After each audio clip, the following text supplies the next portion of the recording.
for the dark hours when you dare not close your eyes. No sleep. It's the No Sleep Podcast.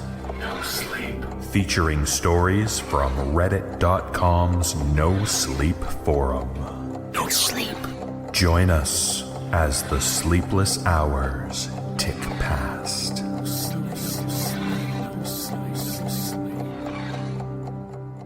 Our first tale is entitled Tales of a New York Subway, written by Colin Thompson and read by Ginny Sanders.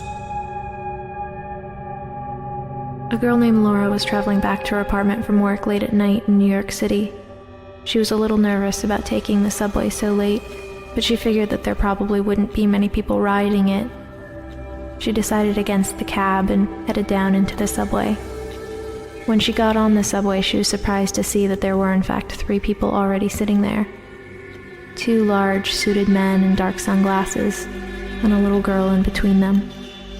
Laura was surprised to see such a young girl on the subway at this time of night, but based on how she was dressed and her designer sunglasses, Laura figured the men were escorts or bodyguards for the daughter of someone wealthy. Laura took her seat across from the trio. If anybody else gave her trouble, she was sure the strong men would help her out. At the next stop, a man in his late 20s or early 30s got onto the subway at the other end of the car from Laura. He was clearly very, very tired and quite unkempt. His shirt was wrinkled and definitely not clean, and he had what looked like a few days' worth of stubble. The man was exactly the type of individual Laura hoped to avoid on her ride home. Still, the bedraggled figure was certainly no match for the men who sat across from her. As the subway moved on, though, Laura noticed something very odd.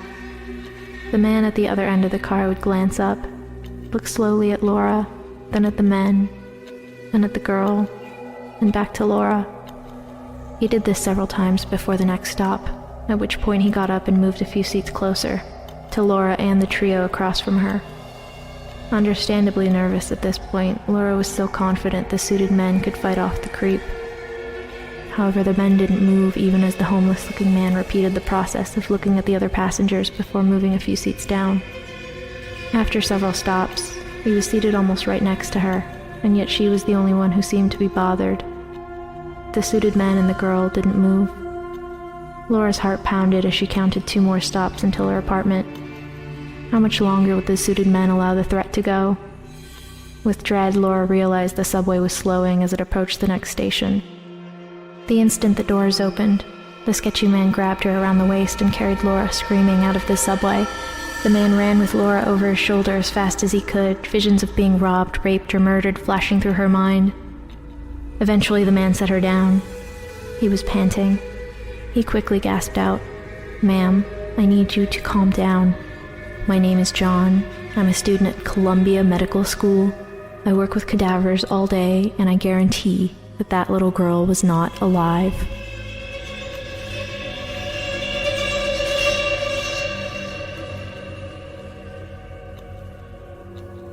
Our next tale is entitled A Game of Flashlight Tag, written by William Delphin and read by Drew Cummings. When I was 10, I played a late-night game of flashlight tag with a bunch of neighborhood kids. If you don't know what flashlight tag is, it's the same as tag, but you play it in the dark. The person who's it gets a flashlight, and they have to yell the name of the person they see with it in order to tag them. It was really cloudy that night, and most people had their curtains drawn, so it was the perfect level of darkness for hiding in. The side of the street my house was on was skirted by a broad length of woods. That was basically the boundary for our side of the game. You could run through any yard, even go across the street and run through their yards, but you weren't allowed to hide in the woods because it was too difficult to find anyone in there, and it was very easy to trip over tree limbs or end up with poison oak. Of course, this rule was frequently and flagrantly ignored when people got too close to being caught. They'd duck off into the bushes for a few seconds or run behind a group of trees to evade capture. I don't remember who was it at the time, but I was hiding in the backyard 2 houses down from my house. The family that lived there had a little playhouse for their daughter, a swing set, and a doghouse, but no dog. I would periodically duck into the doghouse whenever I saw the flashlight's searching beam approaching. Those of us trying to hide from the it person like to spook each other in the dark by jumping out of nowhere and making each other scream, giving away our positions.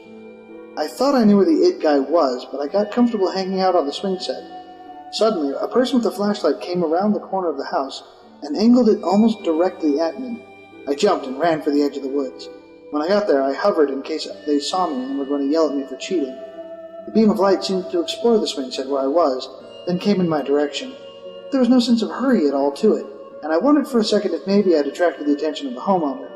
Most people on the block knew we were out playing flashlight tag, but you can never be sure that someone won't get nervous if you stay in their yard for too long. So I crouched down in the grass and waited to see who it was. They shined the light right in my face, and I tried to cover it with my hand to avoid identification. The creepy thing was they never said anything, just shined that light on me. "You got me," I exclaimed, hoping that if it was a homeowner, they'd realize I thought they were the flashlight tagger. Then I realized that 2 houses down, people were yelling and that there was the it guy's flashlight beam chasing them around.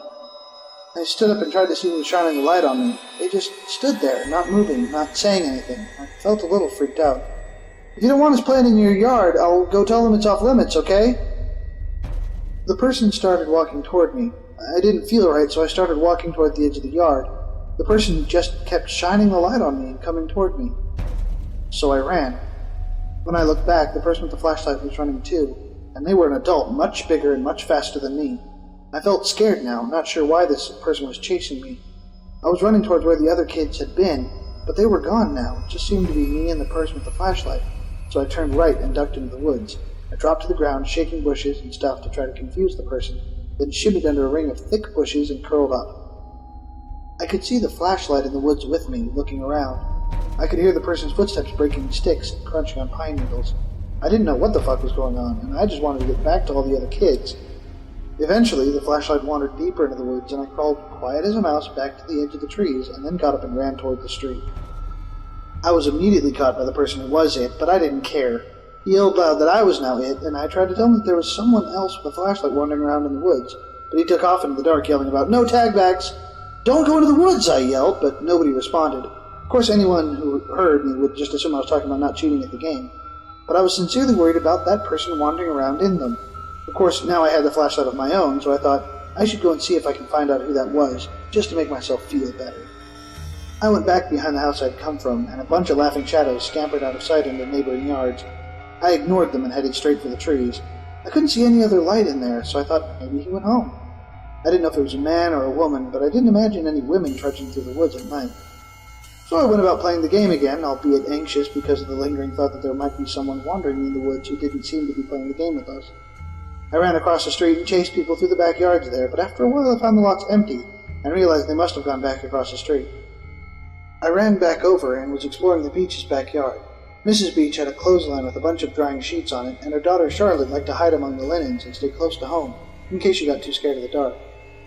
She was only a year younger than me. I thought I heard something at the tree line, so I went over and was waving the flashlight around into the woods. "Stay out of the woods," I remembered yelling. I waved the flashlight back and forth a couple more passes, then saw someone off in the distance. I held the light on whoever it was. They were about half a jog into the woods, hard to make out, but it looked to me like Charlotte. Charlotte had brown hair that her mother insisted on keeping shoulder length. We always dressed dark for flashlight tag, and Charlotte liked to wear this deep purple sweatshirt, so it was usually easy to tell when you found her. "Charlotte, I see you!" I yelled. She just stood there. I continued to hold the light on her and call her name, but she didn't seem to move. She just stood there, partially obscured by a tree and looking at me.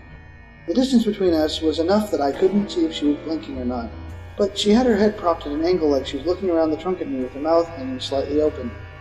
Every now and then she sort of twitched or squirmed. It was a real freaky kind of movement. "Charlotte, come out of there!" I yelled. "Everybody, Charlotte's it, but she won't come out of the woods." Some kids, including my friend Dustin, appeared behind me and started joining in my yell for Charlotte to come out. "Do you see her?" I asked. "Yeah, she's over behind that tree." "Charlotte, get over here," Dustin said, but she wouldn't come. "Charlotte, are you okay? Get over here, dummy." Charlotte seemed to stand up straighter and then disappeared behind the tree. We could hear movement, but it seemed to be going away rather than toward us. Dustin started shouting Charlotte's name again and trudging into the woods after her, but I grabbed him and gave him a flashlight to take with him. I was scared again because this all seemed surreal. I went to Charlotte's house and knocked until her father answered. "Mr. Beach, Charlotte won't come out of the woods and I'm worried about her," I told him. I wasn't sure if he'd take me seriously, but he rolled up his newspaper and disappeared into the closet behind the door for a moment, before returning with a huge flashlight strapped to a car battery. "Show me where she is," he told me, so I led him to the woods and pointed to where I'd seen her. "She was right there," I said, "by a tree, but she wouldn't come out and she was acting like she was sick or something." A bunch of the other kids kept calling, "Charlotte, Charlotte," and I could see Dustin's flashlight beam moving around through the trees. Mr. Beach went after him. They explored the woods for a good 15 to 20 minutes, and Mr. Beach started getting real angry. We could hear him yelling very loudly for Charlotte, threatening her with all sorts of punishments if she didn't get her ass back to the backyard that instant. The game was over by now, and we kids just stood there in the Beach's backyard among the linens and watched. Dustin came running back out of the woods with a dead flashlight. Eventually, Mr. Beach came back out of the woods. "Game over, kids," he said. "Get inside. Ask your folks if they can help me and to bring flashlights." We all ran back home. My dad went out with 3 different flashlights. My mother went and turned on all the lights in the back rooms and opened the curtains and shades to help illuminate the backyard.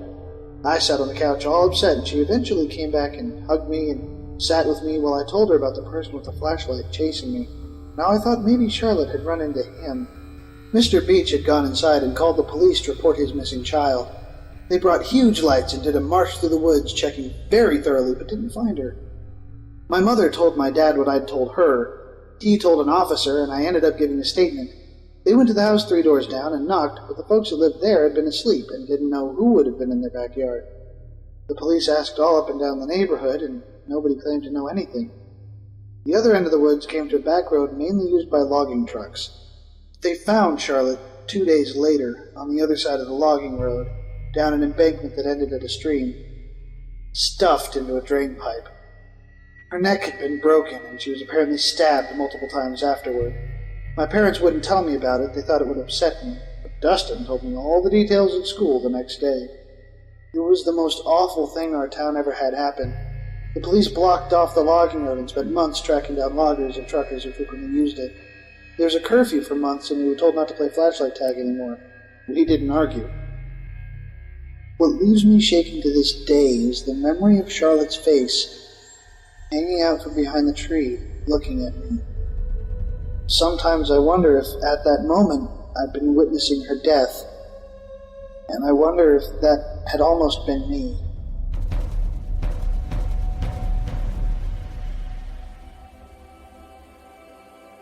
Our next tale is entitled, I Couldn't Resist You, written by Chris Kaufman and read by David Cummings. My heart pounds. Can you hear it? I can. The blood rush is intoxicating. What I'm seeing right now is so wonderful. Your beauty dazzles me. Everything about you, really. I can tell you're special. You always stay late at school.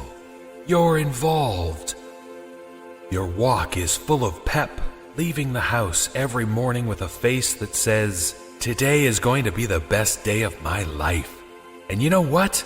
Tomorrow is bound to be even better. How I envy that beautiful face. I've seen you with your friends, smiling, laughing. I've seen how your parents look after you with such pride. You make them so happy. You make everyone around you happy.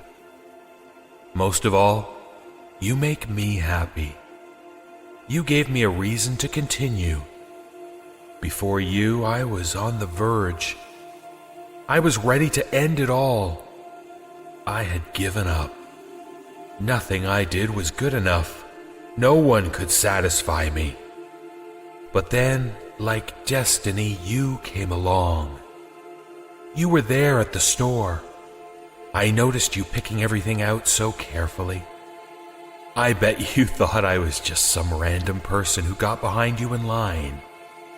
You saw me with my alcohol and bread, and you let me go first. You smiled your great smile, looked directly into my eyes, and sacrificed your precious time for me, a complete stranger.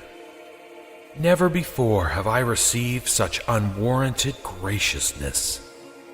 You pretended not to notice my stammer.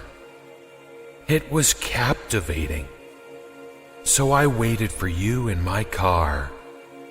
You didn't even notice me staring, mesmerized by your confident walk, the air of grace in your posture. I giggled at the way you loaded your heavy groceries into that little Honda. I've never seen anything so endearing. But the best part? You didn't even notice as I followed you all the way back to your house. You aren't very observant or careful, are you? I bet you think everyone has something good to offer the world. You don't need to look over your shoulder or check the rearview mirror. You don't even think twice about locking the back door. Your naivete is precious. And your hair, oh Lord, your hair is so soft. I've waited months to run my fingers through it. I've seen how you care for it, brushing every night before bed. Beautiful. Even the way you sleep is enthralling. The way you tuck your hand under your face, curled up on your side, the little alarm clock illuminating your body. My darling angel, I hope you know that I really cared about you. I put all your things back just the way you left them. I was so quiet, too. I never once woke you from your sweet little dreams. Tonight was different, though. I really don't know what came over me. The note in the kitchen about your parents being out of town got my adrenaline pumping. I tried, I really did, but I just couldn't stop myself from getting in the bed. I'll never forget that face. You were terrified when you woke up. None of the others ever screamed that loud. I'm bleeding, by the way. Why did you hit me with the lamp? I wasn't expecting such tenacity. You might have even gotten away if you hadn't tripped down the stairs. That was actually pretty cute. You know, you would have ruined everything for me. I had no choice but to knock you out. I didn't even want to put the tape over your pretty mouth, but you forced me. You know that, right? I was afraid you'd cry out as I dragged you into your basement, and for good reason. Look, you're trying to scream right now. It's pointless, though. I'm the only one who hears you. God, now you're crying. Why? Why are you crying? Stop it. Stop crying. Stop fucking crying. I can't stand the crying. It looks so weak. Weak and pathetic. Is that really what you are? All the time I spent getting to know you, and you turn out to be a worthless, quivering sack of tears. This is how you repay my devotion? Tears? You know what? Now that we're better acquainted, I guess I don't really like you as much. At all. It's a damn shame you turned out to be so rotten. Such a pity. I must compliment your father on his workshop, though. His collection of power tools astounds me. I can almost hear the whine of the motorized blades now. Is that a Black & Decker drill? And the chemicals. Oh, oh boy. I doubt you really have a clue, but let me assure you, there's some really fun stuff in those bottles. There's gotta be some tarps in here somewhere, and I'm sure those heavy-duty garbage bags will be handy later. I haven't even pried open the cabinets yet. To be honest, I really wasn't planning on staying past dawn, but this night took quite an unexpected turn for the better, don't you think? I do. I'm gonna make myself at home for the weekend, if that's all right with... I told you to stop crying.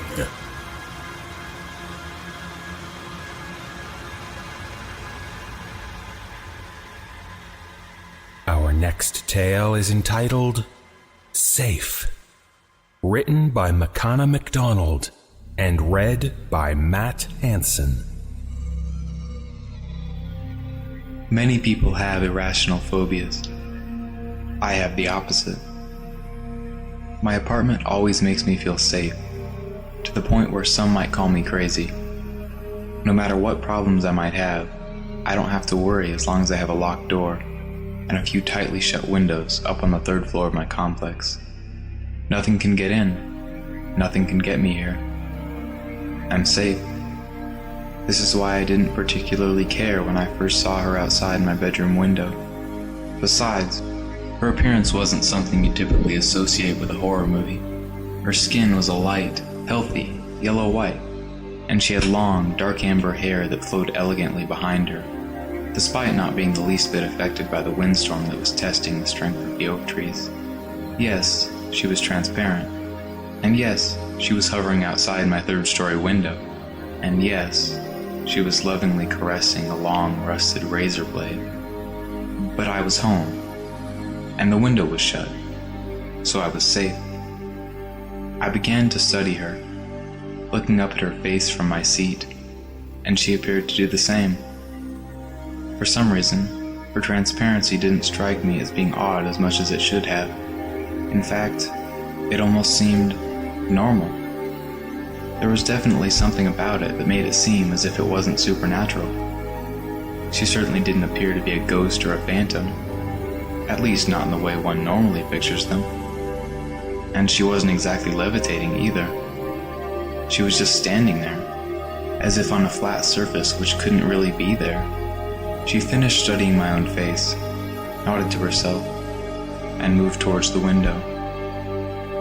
She brandished her razor, and then I smelled her. A nauseatingly pungent aroma of flowers being used to mask the odor of decaying corpses. I began to feel uneasy. Was the scent really so intense that I was noticing it through the closed window? No. I felt absolute, sickening fear. All the pieces fell into place. Why her transparency seemed natural, why she was standing instead of levitating, why her hair wasn't affected by the wind, why her lifeless gray skin and sickly hair appeared healthy when bathed in the glow of the yellow light bulb behind me and reflected in the window.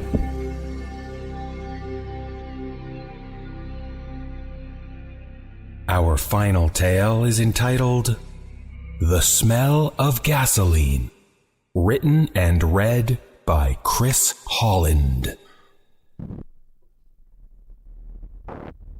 It was 2:32 when the tones woke me up at the station. Damn it, I just dozed off. I slid my boots on and grabbed my radio as I made my way out of the sleeping quarters to the bay where my partner already had the ambulance started. The hot, humid Texas air hit me in the face and fogged up my glasses. We like to keep the sleeping quarters Arctic cold, so that tends to happen. I jumped in the truck and my partner gave it the diesel. The voice on the radio told me about the single-car accident towards which we were speeding. I was still in the process of shaking the sleep out of my head as I soaked in the details of the chattering radio. 4 passengers, fire crew on scene, rollover, additional fire crew requested. That's not a good sign. The 5 minutes it took us to arrive flew by as I tried to get my head out of the sleet-deprived fog. As we pulled up to the wreck, I could see the tire marks that spell out the story. The driver probably swerved to dodge an animal, or maybe they were just drunk. This sent the car sliding towards the median. The soft ground let the front rim dig in and catch, sending the car into acrobatics across the oncoming lanes. The car lost momentum and came to a rest wheels down on the shoulder of the opposite side of the road. The fire crew was scrambling to put out the flames that were licking up from the engine. To facilitate the process of getting the fuck out of there with our patient ASAP, we came to a stop as close to the wreck as we safely could.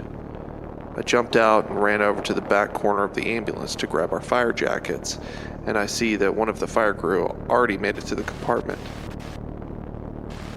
He had our fire extinguisher and yelled out to me. Our extinguisher spent, and we're not close enough to a hydrant to pump water, as he turned and raced back towards the growing inferno. The fire crew had already pulled 2 kids out of the back, and my partner ran over to assess their injuries while I went over to the wreck to see about the 2 still trapped in the car. The smell of gasoline soaked the air. That's not a good sign.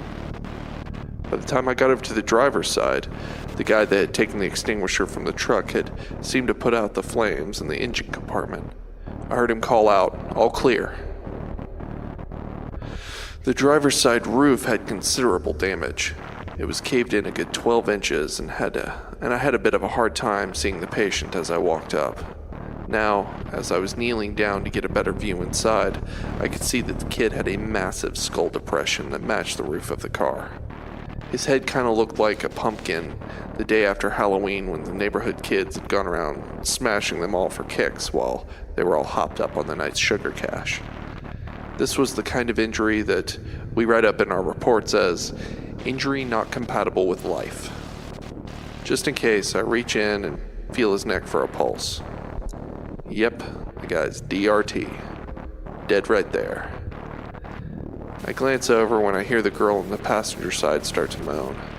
I jumped up and grabbed the airway and trauma bags that I'd thrown down beside me in one swift motion as I hustle over to attend to the a lot less dead girl. As I stepped up to the passenger door, she looked up at me.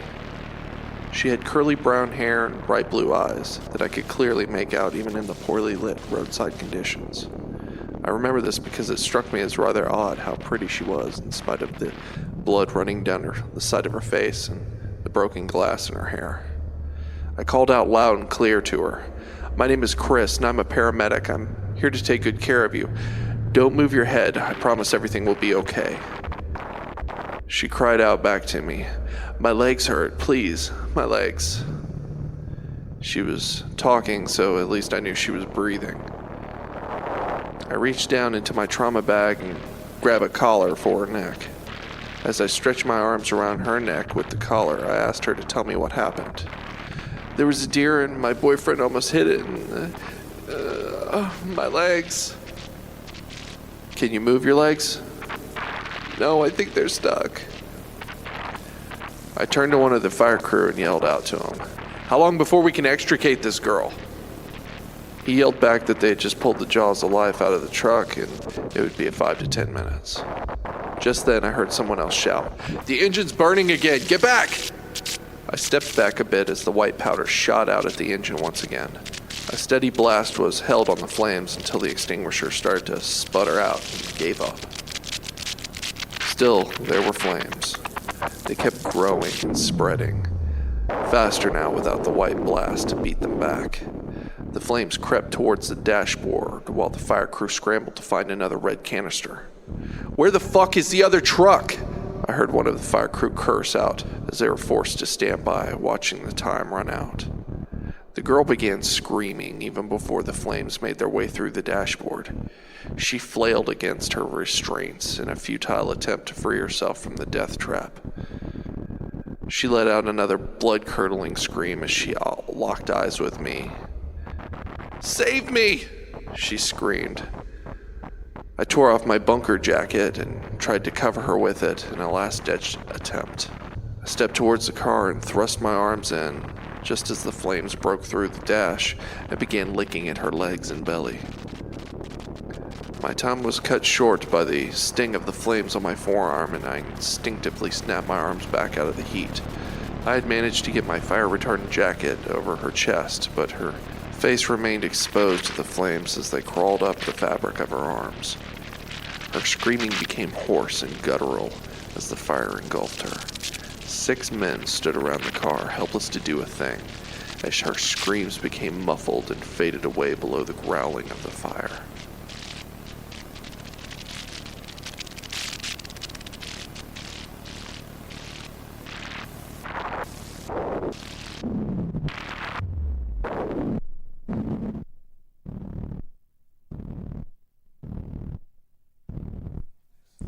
That was 3 years ago.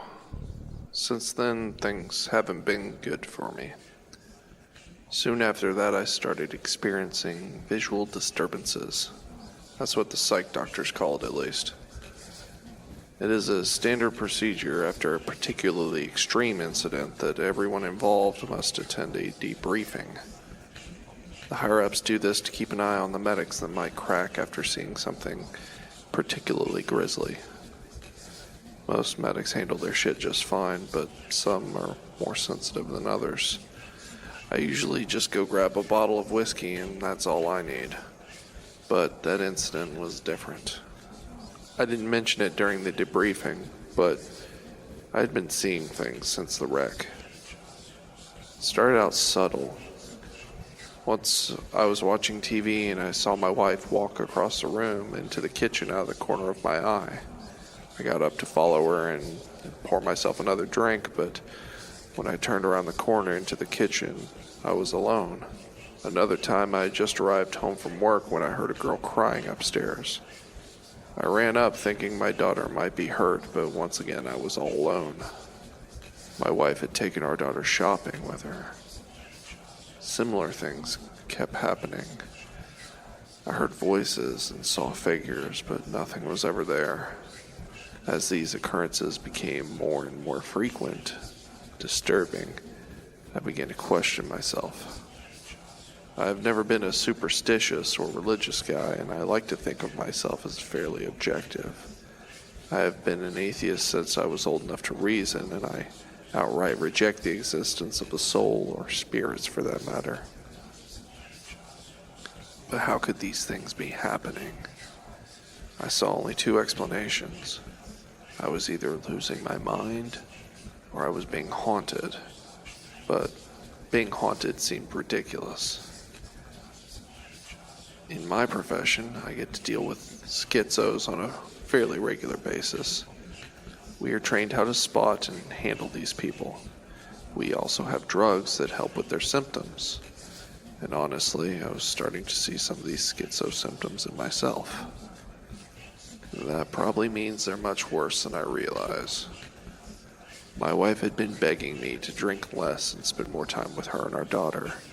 And I've been holding myself up in my study pretty much any time that I'm at home, attempting to drown out the constant whispers in my ear and hallucinations. In my desperation, I decided to borrow a vial of haloperidol from work. I rarely give the excited and highly agitated paranoid schizos this drug to help bring them back to reality and tell the difference between their ideas and the real world. And if I am going schizo, then this drug will make an immediate difference in my mental state. Maybe I can get some rest. Hell, if it works, I'll have a good reason to swallow my pride and go see the doctor. A few nights after I took the vial from work, I was sitting in my study. It was getting late and my wife knocked on the door. I didn't realize it was her at first, so I was kind of startled when I look up and she didn't disappear like all the other figures I see.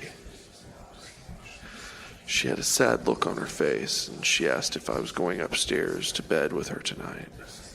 I told her I just wanted to be alone. At this point, she had gotten used to this response, and so she just turned and silently walked away. I looked at the vial of haloperidol on the desk and thought to myself, no, not tonight. I called out to my wife. She stepped back into the doorway with a confused look on her face.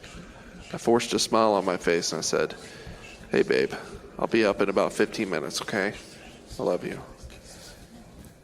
She's so beautiful when she smiles.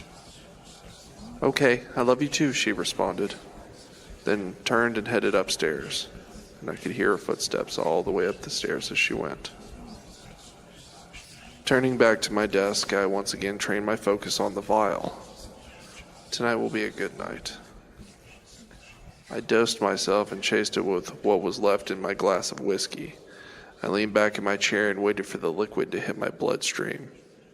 The minutes ticked by and the whispers melted off into the night and my mind felt clear. It was as if a plastic bag had been pulled off my face and I hadn't even known I was suffocating. For the first time in the last year, all I could hear in the background was the gentle blowing of the air conditioning. Well, that settles it. Tomorrow I'm making a doctor's appointment. I smiled to myself, and this time I didn't even have to force it. I took a deep breath through my nostrils and let out a heavy sigh. I picked up a subtle whiff of gasoline in the air. That's not a good sign. I stood up and turned to investigate when I saw it. Standing right there where my wife had been in the doorway of the study was a figure. Its face was charred and disfigured. I was frozen in fear. It had no ears, no nose, no eyelids or lips. It stood before me breathing fast and heavy, and I could smell burnt flesh. It began to scream in a raspy and hoarse, haunting tone. "You just stood there and watched me burn." That was 2 years ago. I don't remember what happened after I saw the girl. I must have blacked out. The next memory I have after that was waking up in the intensive care unit. I'd been badly burned and I was in a coma for 2 weeks. I was told that my wife and daughter had died in the fire as my house burned. When I was well enough, there was a trial, and I was prosecuted for arson and the murder of my wife and daughter. They found me to be mentally incompetent, and since then I've been moved from one facility to another. Eventually, a fire gets started and they move me to another facility. No matter what therapy or drugs I am subjected to, I keep hearing the voice of that girl whispering in my ear, "You just stood there and watched." Every time I hear that voice, I wish to myself that I had died in my house that night 2 years ago.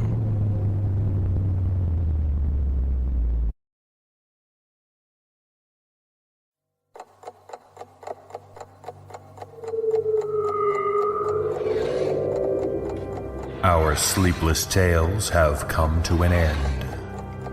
Close your eyes, drift off, and don't look under the bed. The No Sleep podcast is licensed under a Creative Commons license 2011. Some rights reserved.